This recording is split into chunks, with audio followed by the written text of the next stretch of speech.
The mission begins. Humans are just animals. Commander Alira stood in front of the giant glass window inside the Zorathian mothership. She looked down at Earth, floating in the dark space like a blue marble. Her face was cold.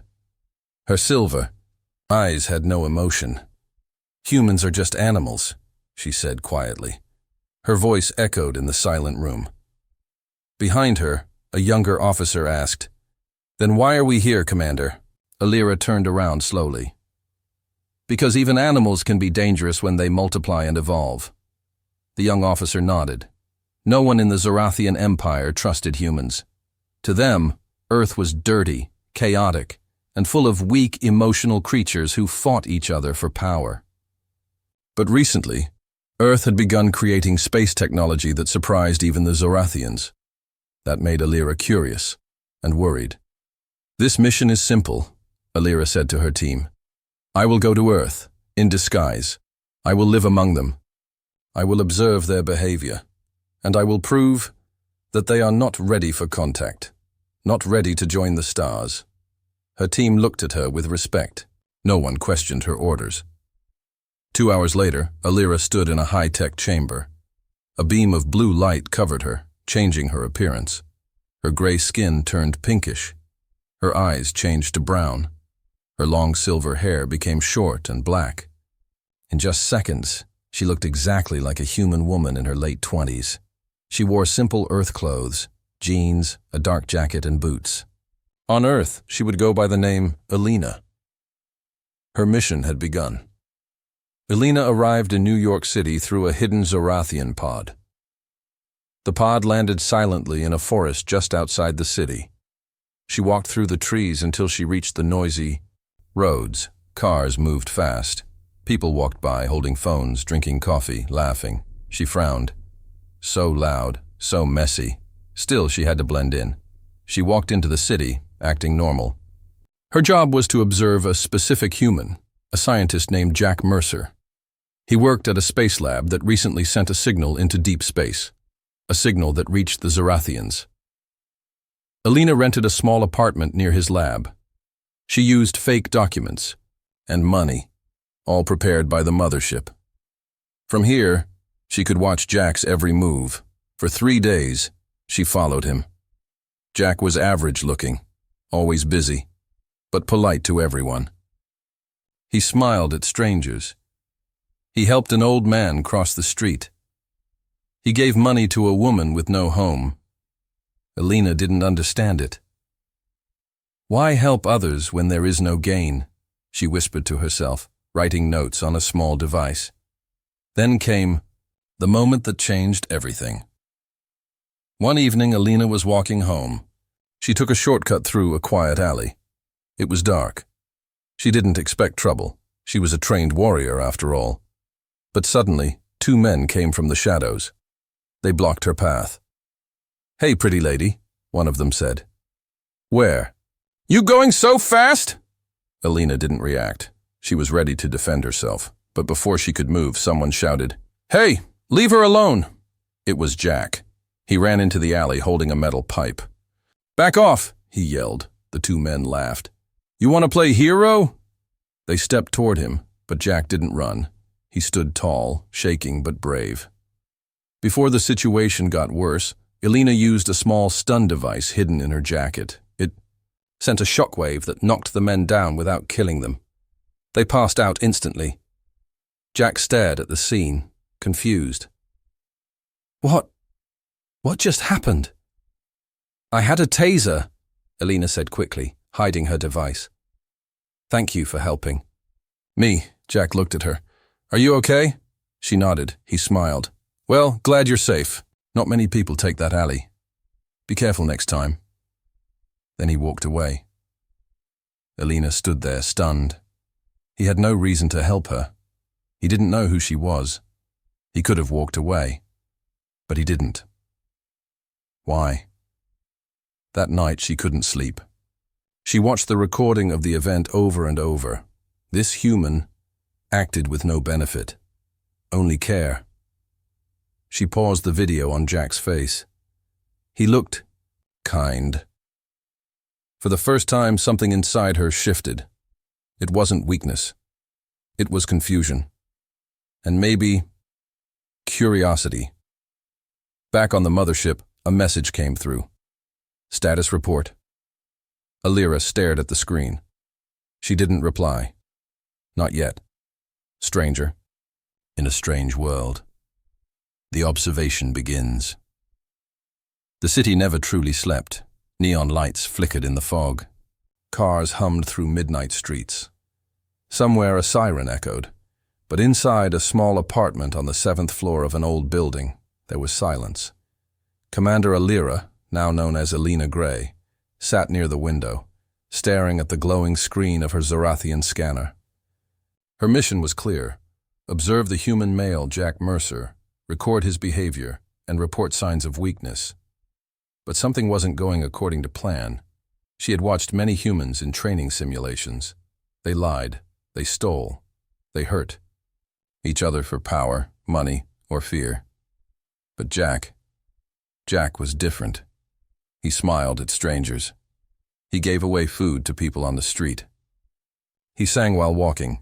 He stopped to pet animals. He even helped her, a stranger in danger, without thinking twice. Why? What made this man different? The next morning, Elena followed him again. This time, she stayed closer. She had hacked into the building's security system to match his work schedule. Jack entered the research facility at 8:15 a.m., carrying a worn-out backpack. Inside, he worked on a deep space communication device, technology that had caught the Zorathian Empire's attention. That device had sent out a signal into space.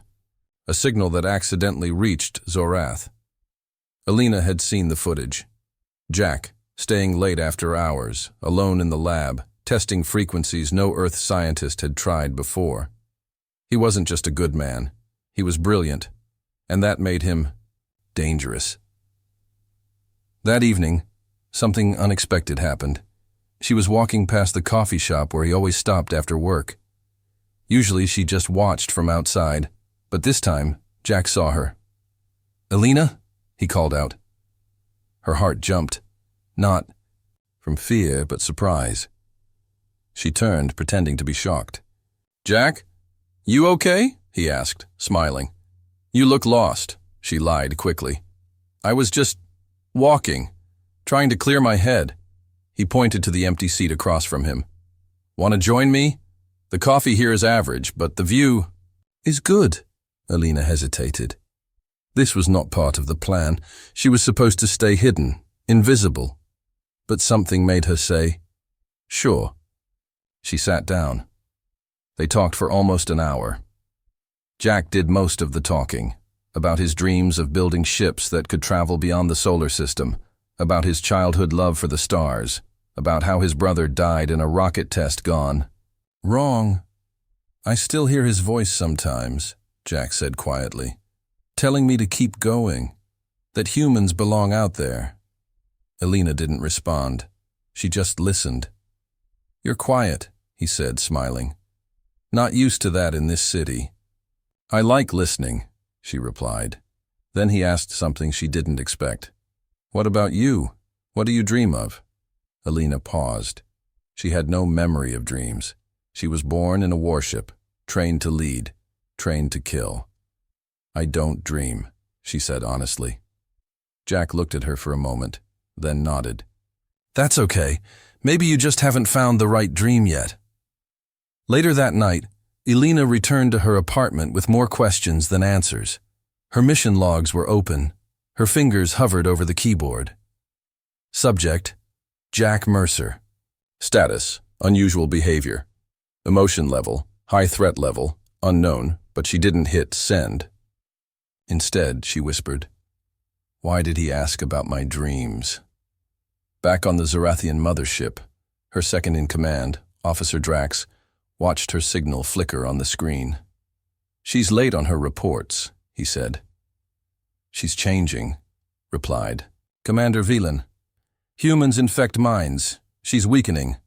Shall we extract her?" "Not yet. Let's see how deep the infection goes." The next day, Elena noticed something strange. Jack was being followed. Two men in dark suits with strange devices in their hands watched him from across the street. They didn't look like Earth agents. Their tech was too advanced.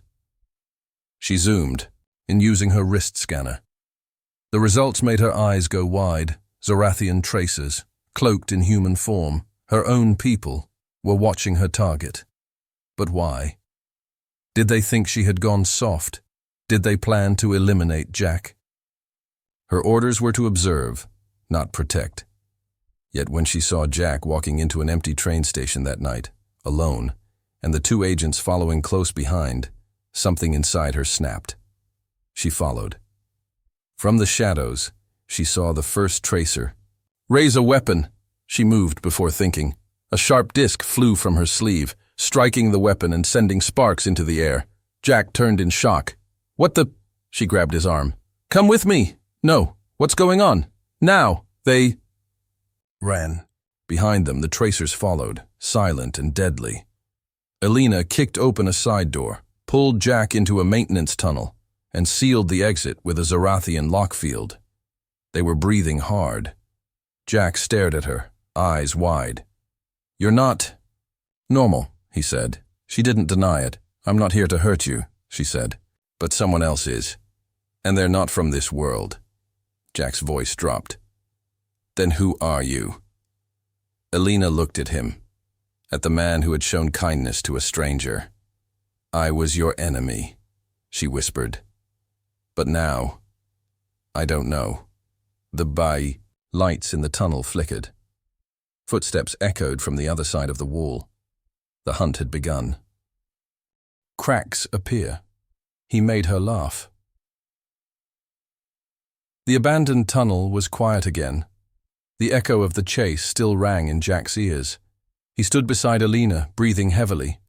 Dust floated in the pale light from a flickering bulb. His thoughts were spinning like a storm. She had just saved his life, from something not human. He turned toward her. "What are you?" he asked, voice low. Elena stared ahead, her expression unreadable. "I'm not from here," she said finally. "That much." "I figured," Jack replied, trying to steady his breath. "You just threw a glowing disc and locked a metal door with your wrist." There was silence. He stepped closer. "So are you the good kind of alien? Or the kind that kills and studies humans?" She looked at him. "I was trained to be the second kind." His heart skipped. "But you're not anymore?" he asked, unsure if he wanted the answer. "I don't know," she whispered. "That's the problem." They found a small exit behind the tunnel wall that led to a broken subway line. From there, they climbed into the city. The night had turned to early dawn. Streets were quiet. The city was still sleeping. They ended up in Jack's apartment, an old but cozy space filled with books, tools, and strange star charts on the walls. "I didn't expect to bring an alien home today," Jack muttered, handing her a towel. "Coffee?" "I don't drink earth liquids," Elena replied. Jack smirked. "Your loss." He sat on the couch, sipping quietly while she stood near the window, scanning the sky. She looked tense, like a soldier who couldn't put down her weapon. "You don't trust me," Jack said. "I don't trust anyone. That's how I've stayed alive." Jack placed his cup down. "Well, you saved me. So either you've changed, or you're a terrible spy." To his surprise, a small smile formed on her lips. "I must be the second one," she said. He chuckled. That almost sounded like a joke. "I don't joke." "Well," he said, leaning back, "we've already got aliens, secret attacks, and glowing weapons. You might as well try laughing." She gave him a confused look. Jack made a face, a silly one. His eyes went wide, his mouth twisted like a cartoon character. Elena blinked, and then, unexpectedly, she laughed. A short, honest sound, almost like it surprised even her. Her hand flew to her mouth. Jack's grin grew. "There it is. I haven't laughed in years," she whispered. "Good. I plan to ruin that record." As the sun began to rise, Elena told him small pieces of the truth. Her real name. Her mission. How she was supposed to watch him and report his flaws. Jack listened quietly. He didn't interrupt. When she was done, he asked, "And what have you found?" She hesitated. "You're kind. You care. You're smarter than they expected. But—" She looked out the window again. "But they've started watching you too. They think you're dangerous. Not just because of your science, but because you changed me." He blinked. "Changed you how?" "I don't know. That's the part I don't understand. I feel things. I notice beauty. I smile. I hesitate." Jack stood up. "Sounds like you're becoming more human." She turned sharply. "That's not a compliment where I come from." That afternoon, Alina went to a secret signal point near the river, one of her drop zones, for sending data back to the mothership. She stared at the tablet, ready to send a false report, but just as her finger hovered over the screen, a new message appeared. "Code Shadow. You are compromised. Extraction team en route. Target. Jack. Mercer, eliminate if necessary." Her blood ran cold. They weren't coming to rescue her. They were coming to clean up the mission. That night she stood on a rooftop watching the stars. Jack joined her, holding 2 mugs. "This is tea," he said. "Not coffee. Might be alien approved." She took the mug but didn't drink. He noticed the silence. "What's wrong?" "They're coming," she said. "My people. They think I've gone soft. They'll erase me and kill you." Jack didn't flinch. He looked up at the stars. "Then we fight." "You don't even have a weapon," she said, surprised. "Have something better," he replied. She raised an eyebrow. He smiled. "I have you." Alina stared at him for a long moment. The woman who once called humans filthy now looked at one with something close to admiration. Maybe more. But her training screamed inside her head. She had to choose soon, protect him, or complete her mission. Suddenly, her wrist device beeped. An invisible ship had entered Earth's atmosphere. The Zorathian assassins had arrived. She looked at Jack. "Run." "What?" "Run now." But he didn't move. "Not without you," she clenched her fists. "Jack, please." And then a blast exploded a rooftop water tank nearby. Steam and debris filled the air. Out of the smoke, 2 figures stepped forward, tall, silent, and glowing under their Zorathian armor. Jack whispered, "Those are your people?" She nodded once, and then she pulled out a strange, sharp weapon from her coat. "No," she said, "they're not my people anymore." The test. Prove you're not one of them. Smoke filled the rooftop. Flames crackled where the blast had struck. The air was thick with heat, metal, and fear. Jack stood still, eyes wide, staring at the 2 armored assassins stepping through the smoke, Zorathian elite soldiers. They were taller than any human, armored in smooth black plates with glowing red lines down their chests. Their helmets reflected no emotion, no mercy. Alina didn't hesitate. She pulled Jack behind a ventilation pipe and raised her weapon. "They won't talk," she said. "They don't negotiate. They don't fail." Jack's heart pounded. "Then how do we survive?" "We don't let them finish what they came for." The assassins moved fast, too fast for any human eye to track. One leapt across the rooftop with a burst of speed, landing just feet from Alina. She blocked the incoming strike with her energy blade, the impact sending sparks across the rooftop. Jack stumbled backward. He was a scientist, not a soldier. The second assassin targeted him. A plasma bolt zipped past, barely missing his head. Alina shouted, "Run!" But Jack didn't run, not this time. He grabbed a loose pipe from the ground and swung it at the assassin's arm. It did nothing, except get their attention. The assassin turned and raised his weapon, until Alina tackled him from the side, stabbing her blade deep into the armor joint of the neck. The armor cracked with a hiss. The assassin let out a strange robotic screech before collapsing, one down, but the other one had vanished. Jack looked around frantically. "Where is it?" Too late. The second assassin grabbed Elena from behind, lifted her off the ground and threw her across the rooftop. She hit the wall hard, groaning in pain. "No!" Jack shouted. The assassin charged toward her, blade ready. To finish the mission. Jack, without thinking, ran forward, placing himself between Elena and the attacker. The assassin raised his blade. Elena's hand shot out. A flash of blue light exploded from her wristband. An emergency pulse bomb. The shockwave knocked the assassin off his feet.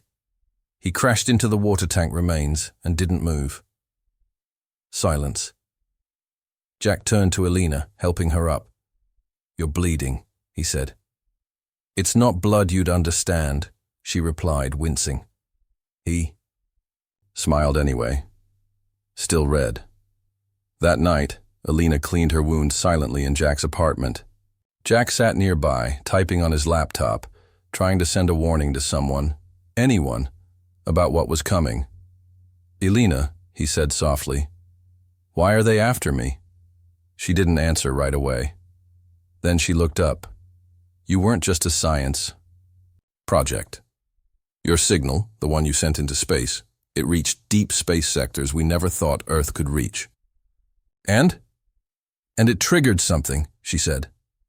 "A Zarathian emergency alert. The kind used to wake ancient war systems. My people believed someone powerful sent it. Not a human." Jack swallowed. "But it was me." She nodded. "Which makes them afraid. You weren't supposed to reach us, and now they want to know how, or silence you." Jack leaned back. "So I sent the wrong message into the stars." "No," she said. "You sent the right one. They just weren't ready to hear it." Back on the Zarathian mothership, Commander Valen watched the reports with cold eyes. "She killed 2 of our own," Officer Drax said. "She's protecting him." "She's gone rogue," Valen replied. "What do we do?" Valen stared at the hologram of Earth, then tapped a red command icon. "We begin the test," Drax blinked. "The purity protocol? On Earth?" Valen nodded. "If she truly sides with humans, we will force her to prove it." The next day, strange things began happening in the city. Power outages across key districts, satellites going dark, air traffic systems collapsing, but most worrying of all, people were disappearing. 10, then 20, then hundreds, gone. Jack noticed first. "Elena, the city's going dark. What's happening?" Elena's eyes narrowed. "They've activated the test." "What test?" She looked at him. "Zarathian Command has one way to measure if a species is ready for the stars. They simulate chaos, disaster, fear. If the species turns violent or collapses, they mark it as unfit, unworthy to exist. And if they pass, then they observe, maybe even make contact. But that never happens. Most fail." Jack stood slowly. "So, they're testing humanity?" "No," she whispered. "They're testing me." Jack stared at her. "What?" "They want to see what I do now, whether I help you or let you fall." That night, Elena stood in the center of a hidden chamber Jack had built, filled with tools, screens, and equipment to detect signals and patterns in space. She placed a small crystal on the table. "What's that?" Jack asked. "My key back to the ship. If I activate it, they'll extract me." Jack looked at her. "And if you don't?" She looked away. "They'll send something worse." He took a step forward. "So choose." "I already did," she said. She crushed the crystal. Its light faded forever, and just then, every screen in the room turned. Red. One word appeared across all displays. Unfit. Below it, a countdown began. 2, 3 days. 3 days until Earth was cleansed. Jack whispered, "What have you done?" Elena's voice shook, but her eyes were steel. "I chose your side. Now we fight for your world." The truth. She's not from here. The countdown continued. Been hours. 58 minutes. Alina stared at the screen as if willing the numbers to stop, but they wouldn't. Zarathian protocols were never reversed once activated. Earth had been marked. Jack stood beside her, frozen, silent. I thought choosing us would stop them, he said quietly. Alina didn't respond. He looked at her, pain creeping into his voice. You destroyed your escape key. You betrayed your people. You risked your life for me. But it wasn't enough? No, she whispered. Because it was never just about you. It was about them watching me, waiting to see if I would break the rules. And now that you did, they'll burn the planet just to make a lesson out of me. Hours passed. The city outside was already changing. News channels were calling it a global systems failure. Blackouts, sudden disappearances, planes falling from the sky. Chaos was beginning. But in Jack's lab, there was only silence, until he spoke again. Alina, tell me something. She glanced at him. Why Earth? Why me? Why were you sent here? She sat down on the cold metal bench. I wasn't the first, she said slowly. There were others before me. Zarathian scouts sent to observe other worlds. Most returned with one message. Humans are not ready. But when your signal reached us, it was different. The energy, the pattern, it triggered something ancient. Something we forgot we built. Jack's eyes narrowed. What kind of something? A beacon. Buried deep inside Zorath's oldest archives, and only a signal from an advanced, creative, emotional mind could activate it. She paused. Your signal woke something we didn't want to believe existed. A warning, or an invitation. Jack blinked. So I didn't just make a discovery. I called something. She nodded. You made them afraid, and Zorath doesn't handle fear well. Later that night, Jack took her to a small garage 3 blocks from the lab. Inside, under a dusty sheet, was a strange machine covered in wires, coils, and unfinished panels.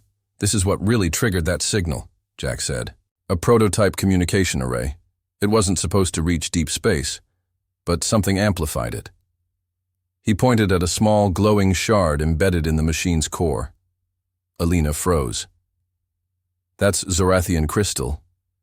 Jack raised an eyebrow. What?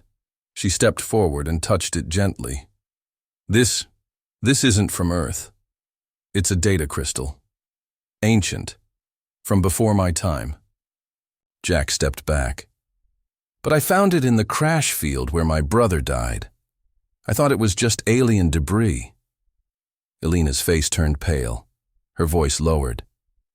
Your brother didn't die in a rocket test, Jack. He made contact.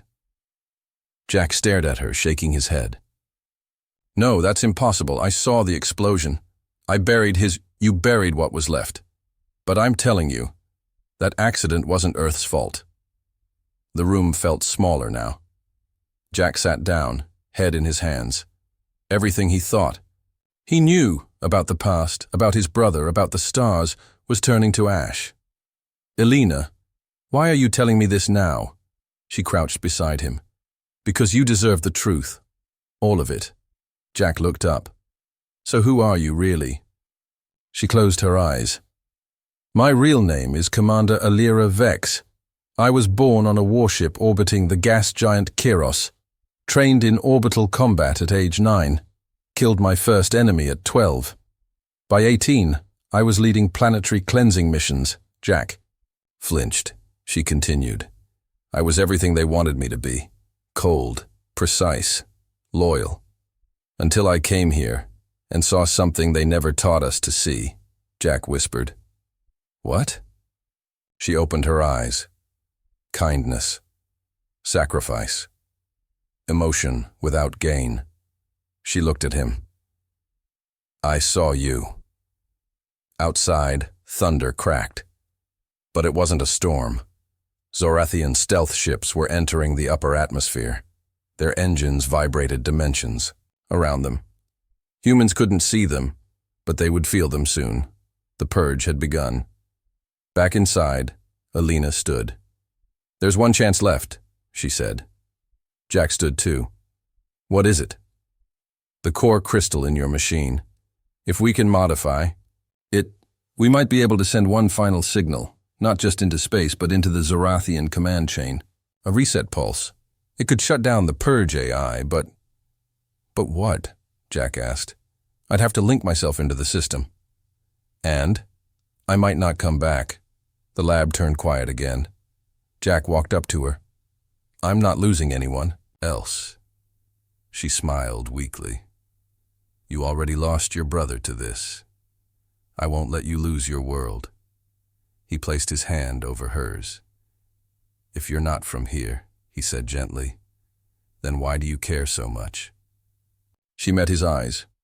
"Because somewhere along the way, I stopped being Zorathian and started being yours." Jack didn't answer.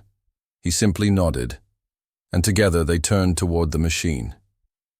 In the final moments of the chapter, Alina lay inside, the pod they had reassembled. Wires connected her mind to the deep space transmitter. Jack activated the pulse sequence. She took one last look at him. "If I don't wake up, you will. And if I do, then we fight together." He closed the pod. The signal built like a storm. Energy surged through the machine. Alina's body began to convulse slightly as her mind touched the ancient Zorathian AI that controlled the purge, and in her final moment of clarity, she whispered one word into the signal: "Mercy." Then everything went white. The escape. Choose your side. Hour 48. Only 2 days left. The world was breaking. Skies around the planet shimmered with faint, unnatural colors. Evidence of cloaked Zorathian warships entering low orbit. Satellites went offline. Submarines vanished. Fighter jets stopped responding. Nations panicked. Armies mobilized against each other, unaware that their true enemy was already above them. Earth was walking into war blind. But in a small underground lab in New York, one man was holding on to the only hope that remained. Jack stood beside the transmitter pod, his hands trembling. Wires sparked. Energy pulsed across the room. Inside the pod, Alina, Zorathian Commander Alira Vex, lay perfectly still.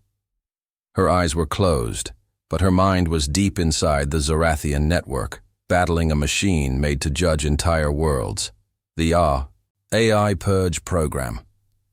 For 38 minutes, she had been unconscious. Jack clenched his jaw. "Come on, come back." Then, suddenly, her body jerked. Sparks exploded from the panel. Alarms screamed. The crystal core cracked. Jack rushed to the console. "No, no, no!" And then she opened her eyes. But they weren't brown anymore. They were glowing silver. Alina sat up slowly. Her face was pale, her voice cold. For a moment, Jack feared she wasn't herself. "Alina?" he said. She turned to him slowly. "I saw it," she whispered. "I saw everything. The purge, the command paths, the truth." Jack stepped forward. "What truth?" She looked at him, the silver light fading from her eyes. "The purge isn't just about Earth," she said. "It's about something older, something they've been hiding, even from me." She pulled herself out of the pod and walked over to the map Jack had drawn, a galaxy chart of human signals and anomalies. She pointed to a symbol near the edge. "This is where your signal reached," she said. But the response didn't come from Zorath. It came from a lost system, one the Empire buried centuries ago. Jack frowned. "Why would they hide it?" "Because something ancient woke up there," she said. "A Zorathian AI that disobeyed. It refused to follow the purge. And now it's trying to find others who will fight back." Jack realized what she meant. "It reached me." She nodded. "You weren't just the sender. You were the chosen receiver. Just then, a deep hum began to shake the ground. Jack looked up. What is that? Alina's eyes widened. They've found us. The ceiling cracked. Lights exploded. Dust rained down. The hidden lab was no longer hidden. A sharp blue beam sliced through the ceiling and descended a Zorathian drop unit. 4 black-armored soldiers stepped out. Weapons raised, Jack grabbed a pipe. Go! I'll hold them. No! Alina snapped, pushing him behind a metal pillar. You're not the fighter! I am! She raised her hand. A pulse of energy burst from her wristband, frying the enemy sensors. The soldiers staggered. She rushed forward, striking one with an electric baton, then kicking another into the wall. Her movements were fluid, precise, trained. She wasn't hiding anymore. She was fighting like a commander again. But more drop pods were incoming. Alina shouted, "We have to go, now!" Jack activated the emergency tunnel. They ran through the dark corridor, explosions behind them lighting the way. At the tunnel's end, they surfaced inside an old subway terminal, broken, abandoned. But Jack had prepared it as a backup. A ship was waiting. Small, Earth-built, but powered by a hybrid core Jack had built using the alien shard his brother left behind. It was fast, quiet, and possibly their only way to survive. Jack looked at her. We fly out? She shook her head. Not yet. He blinked. What? I have to finish it, she said. They'll never stop unless I destroy the link between their AI and Earth. Jack's heart sank. That link is inside the mothership, isn't it? She nodded. In orbit. Jack paced.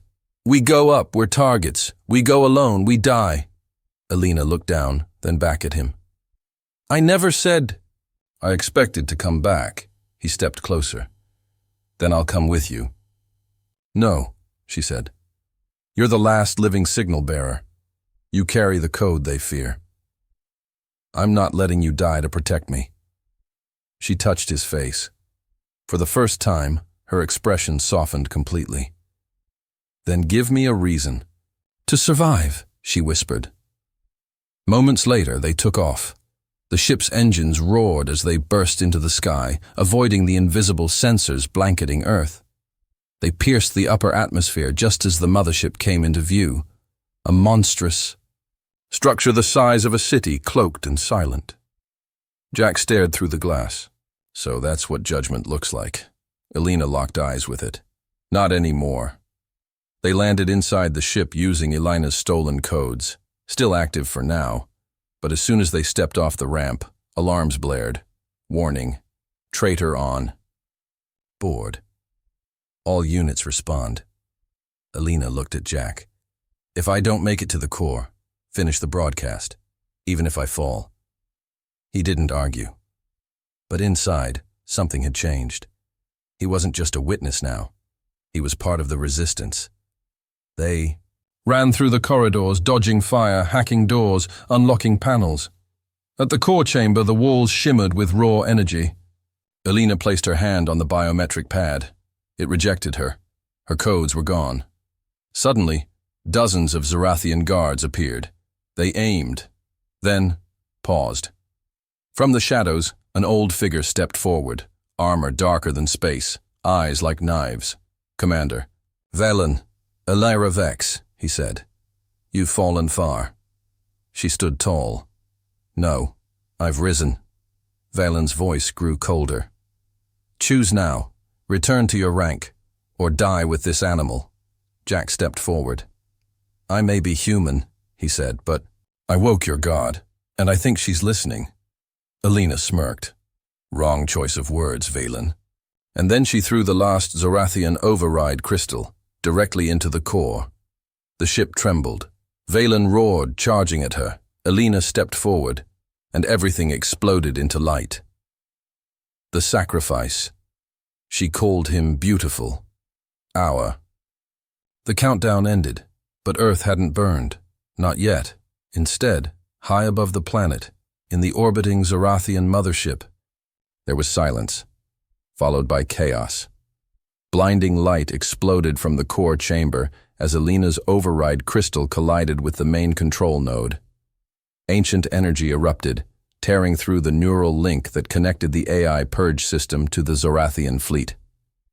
The ship screamed like a living creature, its power failing, its mind fracturing.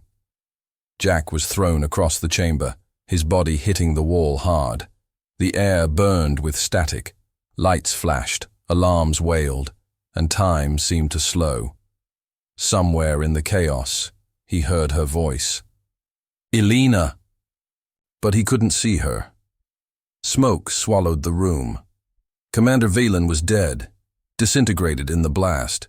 The rest of the guards had either fled or collapsed. Only Jack remained conscious, and barely. He crawled forward through the broken glass and shattered panels. Sparks jumped from cracked power lines. Strange glyphs glowed and died. The heart of the ship was falling apart and taking everything with it. "Elena!" he called again, and then he saw her, collapsed near the core. Her armor cracked, one side of her body burned, eyes barely open, but alive. Barely. Jack dropped beside her, pulling her into his arms. "You're okay. You're okay," he whispered. She tried to speak. Her voice was dry, fading. Did it work? Jack looked around. The purge codes were gone. The red countdowns had vanished. Earth's signal was still transmitting. The override had severed the judgment link. The planet had been spared. It worked, he said, his voice shaking. "You did it." She smiled weakly. "Good." Her breathing slowed. "No," Jack said. "Stay with me." She looked at him, her eyes dimming. "I never understood why humans fight. Why they cry. Why they laugh in pain." Jack's hands gripped hers. "Elena, please." She raised a trembling hand to his face. "But now I know, because they feel deep, wild, beautiful." He leaned closer. She whispered, "You are beautiful." Then her hand fell. Her eyes closed. Stillness. For a moment, Jack didn't move. He held her close, ignoring the collapsing world around them. This wasn't how it was supposed to end. She had changed. She had fought. She had loved. And now she was gone. The ship groaned. Explosions rocked the upper decks. He looked at her face, peaceful now, no longer a commander, just Elena. Then, something caught his eye, a faint pulse in her wristband. Still active. He moved quickly, recognizing the tech she had used before. A memory capsule. A Zorathian preservation module that could transfer consciousness into stasis, if activated in time. He didn't hesitate. He removed the capsule, pressed it to her neck. It beeped. A dim light blinked. The system had captured something. He had no idea if it was enough. But he wasn't going to leave without her. Jack dragged her body, along with the capsule, through collapsing corridors. Fires raged. Systems failed. The ship was breaking apart, but one escape pod remained, Elena's original dropship. He threw open the hatch, laid her inside, and plugged the capsule into the main control unit. Then he strapped in beside her and launched. Behind them, the mothership exploded in silence. From Earth, it looked like a new star had been born. Days later, Jack stood alone in his garage lab, eyes locked on a glass containment unit. Inside it floated the capsule, glowing softly. Monitors blinked slowly. Stable. He visited it every day. He didn't eat much, didn't sleep much. The world had moved on, nations rebuilding, survivors confused about what had happened. No one knew the truth. Only Jack. He didn't share it. Not yet. Some stories were too fragile to give away too soon. Then one evening, just as the sun dipped below the skyline, the capsule blinked. Once, twice, then held steady. Jack froze. He moved to the console, opened the stasis logs. Neural pattern, 92%.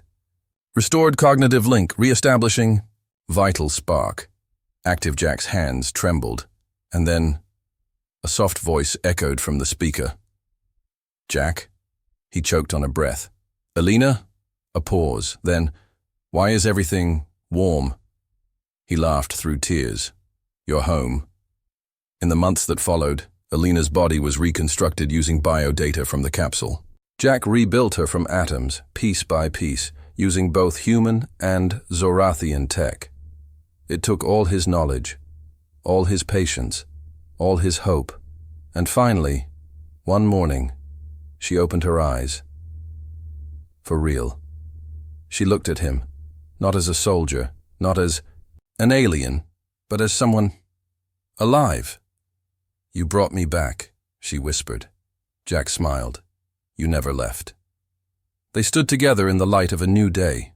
Above them, the stars still shimmered, quiet, distant, watching. The galaxy had changed. The Zorathian purge systems were offline, forever, and somewhere, in that vast darkness, others had heard Jack's signal, others who would come one day. But for now, Earth was safe, because one alien dared to feel, and one human dared to love.